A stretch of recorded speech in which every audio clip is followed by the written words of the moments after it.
সালামু আলাইকুম, ঈদ মুবারক। কেমন আছেন সবাই? রিসেন্টলি আমরা যে নিউজ ফিড ওপেন করি অ্যাক্সিডেন্ট স্পেশালি তাদের মধ্যে রয়েছে বাইক অ্যাক্সিডেন্ট। আসলে আমাদের দেশের তো সিস্টেমটাই ঠিক নেই, ম্যানেজমেন্ট বা অব্যবস্থাপনায় ভরপুর। এটার জন্য আমরা কাউকে একদম একজনকে দায় দিয়ে দিতে পারি না। তো আমাদের কিছু সচেতনতা থাকতে হবে। আপনি দেখেন অনেক মানুষ বাইক পাগলা থাকে। আমি মনে করি না সবাই আমার মতো হবে। আমি এমন একটা ক্রেজি মানে বাইক বাইকের ছিলাম, মানে বাইকের জন্য বলতে পারবো না। এটা আসলে মানুষ ছেলেরা যখন বাইকে বসে স্পিড চালানো এটা একটা মজা মনে করে কন্ট্রোলের বাইরে চলে যায়। ইভেন কন্ট্রোল থাকা সত্ত্বেও যতটুকু কন্ট্রোল করতে পারবেন তার সাথে কম স্পিডে গাড়ি চালানো ভালো। কারণ আমার দেশে নির্দিষ্ট কোনো স্পিড লিমিট নেই, রোডগুলোতে এতটা স্পিড চালাতে পারবেন। তাহলে একটা বুঝতাম যে স্পিড লিমিট আছে, এই স্পিডে গাড়ি চালাবে, সবাই এই স্পিডে চালাচ্ছে, কোনো ঠিক ঠিকানা নেই। আমাদের দেশে তো হুট করে রাস্তার মাঝখানে হাইওয়েতে যে কোনো কেউ দৌড় দিতে পারে। তো এই জিনিসগুলো মাথায় রেখে আপনার পরিবারের কথা চিন্তা করে আজকে দেখলাম একটা মেয়ে কান্না করতেছে মর্গের সামনে।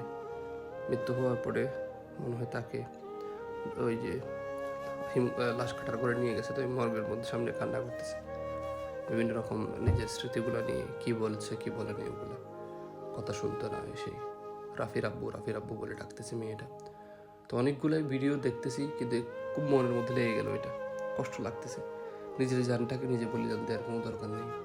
বাইক চালাবেন সতর্কতার সহিত চালান, ঠিক আছে? এমনভাবে বাইক চালানোর দরকার নেই উড়াদৌড়া করে কী লাভ? আপনি তো কোনো স্পোর্টস শোতে যান নাই, তাই না? আর আমাদের দেশের রাস্তার কোনো ঠিক ঠিকানা নেই, ম্যানেজমেন্টের ঠিক ঠিকানা নেই। মরার পরে মন্ত্রী এসে বলবে যে এগুলা সব ঠিক আছে, ওই যে দাম বাড়তে নিচ্ছে, অব্যবস্থাপনা হচ্ছে। ওনারা বলতেছে সব দুনিয়ার মধ্যে মিডিয়া নিউজ একরকম, আমাদের মন্ত্রী সচিবদের আমলাদের নিয়ে মুখের কথা অন্যরকম, আমাদের 2-3 জনের কথাগুলো অন্যরকম। তো এরা ক্ষমতা পেলে ভুলে যায় যে আমার দেশের সাধারণ মানুষের কথা, সাধারণ মানুষের আবেগের কথা, কষ্টের কথা।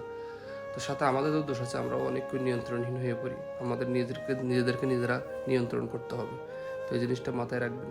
নইলে রিসেন্টলি এক মাস মানে 1 সপ্তাহের তো যা ঘটে গেল, লঞ্চ ট্রেন দুর্ঘটনা, লঞ্চের মধ্যে নির্মম একটা দুর্ঘটনা।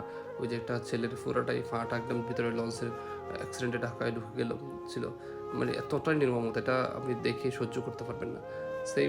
সিমিলার এই যে রোড অ্যাক্সিডেন্টগুলো ইভেন ঈদ পরবর্তীতে। আর ছোটোখাটো বিষয় নিয়ে অনেক হাঙ্গামা, ব্রাহ্মণবাড়িয়া দেখলাম, হবিগঞ্জে দেখলাম, মানে ছোটোখাটো ছবি তুলতে নিয়ে টিকিটের দাম বাড়তে নিয়ে মানে কোনো ম্যানেজমেন্ট নেই। ওখানে যদি সুস্থ একটা পলিসি থাকতো বা ম্যানেজমেন্ট থাকতো, পুলিশ বা বাংলাদেশের আইন শৃঙ্খলা বাহিনীগুলো নিয়ন্ত্রণ থাকতো, তাহলে এত বড় বড় হাঙ্গামাগুলো হতো। ছোটোখাটো বিষয় নিয়ে হুট করে এত বড় ঝামেলা হওয়া যায়। এগুলো প্রপার এডুকেটও হতে হবে আসলে এগুলোর জন্য। সাথে আমাদের নিয়ম কানুনকে সম্মান করতে হবে, বুঝতে হবে নিজের দেশের সিস্টেমগুলোকে। ভালো থাকবেন, ঈদ মোবারক আবার।